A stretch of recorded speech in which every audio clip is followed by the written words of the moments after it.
Astronauts to the moon. Ignition sequence start. 3, 2, 1. Houston, we have a problem. Liftoff. We have a liftoff. We copy you on the ground. You got a bunch of guys about to turn blue. What you're seeing here is a mirage. What's going on, everyone? It's Jeranism, back with another video for you today. I've got an open letter, a question, and a request for NASA. On behalf of the American people who have funded your entire program, there's something that needs to be said. If everything that you've told us and everything that you've said you've done is true, then I think there's no reason why there shouldn't be a camera on the moon. NASA, why haven't you done this yet? What possible reason could you have for not doing something that can only yield positive results? It's an absolute slap in the face to the people who live on Earth. Let's think about this for a second. Let's talk about the good that it would do and the damage it does with every single day that passes without NASA completing such a basic and essential mission. So NASA would need to launch a moonlander craft that would head to the moon. 6, 5, 4, 3, 2, 1, 0. All engine running. Liftoff. We have a liftoff. 32 minutes past the hour. Liftoff on Apollo 1. And if we're going to discuss finances, we can just look back to 2007 and recall the launch of the mission Themis, a moon orbiter that has been measuring the auroras in the Earth's magnetosphere and still is operating today. So that craft has been in operation for 10 years and it cost NASA $173 million. So a launch of a simple craft carrying 5 or 6 4K cameras would cost much less. Well, let's say the cost is $159 million. That's only 3 days of the NASA budget, which is $53 million a day. So 3 days worth of the budget and we already have our $159 million. So we launch it. We launch it up and we land it on the moon, and when we land it right next to the Apollo 16 landing spot. You can then show us the LEM and the lunar rover sitting exactly where they were left over 50 years ago. This could finally prove your moon landings. And I've already heard people saying, oh, you'll just call that fake too, just like you did the Lunar Reconnaissance Orbiter photos of the landing spots. Well, there is a huge difference between live video footage showing the rover and the LEM sitting on the moon and these images believers want to call proof. If these images are proof to you that the rover and the LEM, as well as the footprints and the past of the astronauts seen from 50 miles above the moon, if these pixel changes and arrows are proof, then you better start believing in the proof of Bigfoot. You better start believing that this here is proof of 2 UFOs in the sky. You better believe the proof that I spent 7 hours on the roof of the White House last week. And the week before, I walked on water from California to Hawaii. Yes, I know I did get a little bit tired and I got picked up. You can see where that happened right there in the middle. Then the boat drove us a little bit forward and then I completed the journey with a buddy. And if you look closely, you'll see proof of that too, as there's actually 2 paths. So, that being said, let's look at all the positive effects that would be a direct result of NASA placing a camera on the moon. Number 1, set it and forget it. Since we always see the same side of the moon, all you need to do is land there at the Apollo 16 landing site, point the camera at Earth, and forget it. That camera view would always show the Earth from the moon. Number 2, you could prove the moon landings. Numbers vary, but some polls have it at 7% and some have it as high as 40%. What percentage of the world's population doubts that NASA ever went and landed man on the moon? Well, NASA, this would be your chance. Land the craft near the Apollo 16 landing position, pan the camera and show us the LEM and the rover. Number 3, you can actually change flat earthers' minds. It's going to be real hard to deny that the Earth is a ball when people see from the moon the ball Earth spinning in space. One of the reasons many people are flat earthers is because none of us have ever seen the things we're asking NASA to show.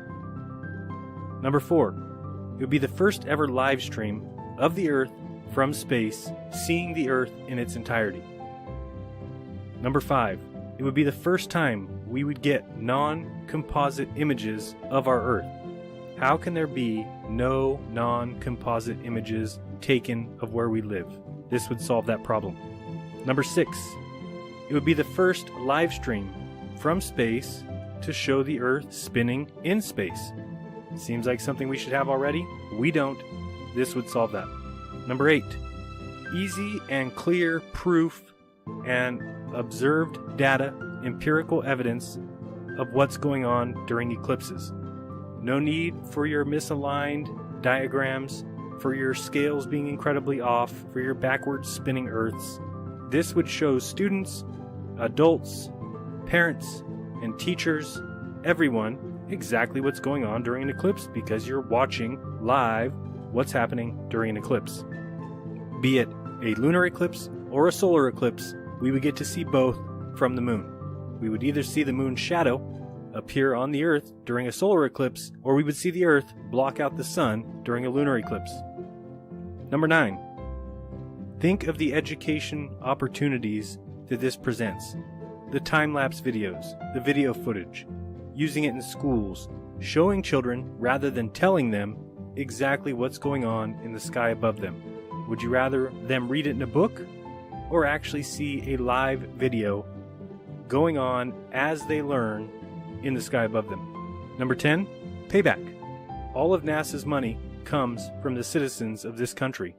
The very least that they can do, the very least, is provide video footage of where we live from space. This is crazy that we're having this discussion almost 60 years since NASA was created. 11, science denial. There's a lot of people who deny science. This would help to reduce that number by showing things rather than telling people. It's hard for people to deny things that are being shown to them right in their face. Number 12, this would be the #1 live stream of all time. It would be seen by more people than any live stream ever made. Number 13, if NASA has problems with the cost of this mission, by simply allowing advertising agencies or companies, corporations, businesses, stores, Walmart, Target, AT&T, to buy 1-hour time slots where they would have their logo on the screen during the live stream. Over the course of 10 years, you could figure out how much money NASA could make, and they would actually make money if they employed this kind of ad revenue generation. Maybe I'm the only one. I mean, can you believe we are having this discussion 60 years after NASA was invented and 50 years since we sent men to the moon? No photos of Earth, no live video of Earth, no video of the Earth spinning, no video on the moon to show us eclipses, no 24/7 view from space. Are you okay with this? And if so, why? So there should be a poll available right now. Would love to see what side you're on. The rational side, who looks at what NASA claims to be capable of and questions why in the world is there no camera on the moon? Or are you on the other side? The side of the fanboys, the ones that give NASA the benefit of the doubt that they do not deserve in any way.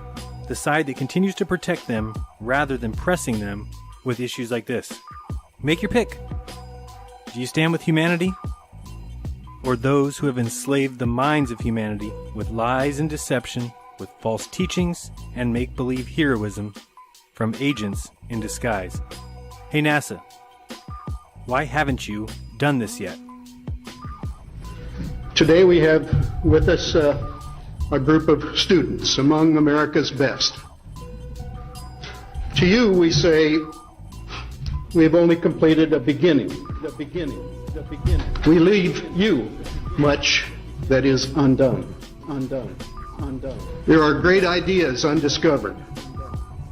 Breakthroughs available to those who can remove one of truth's protective layers.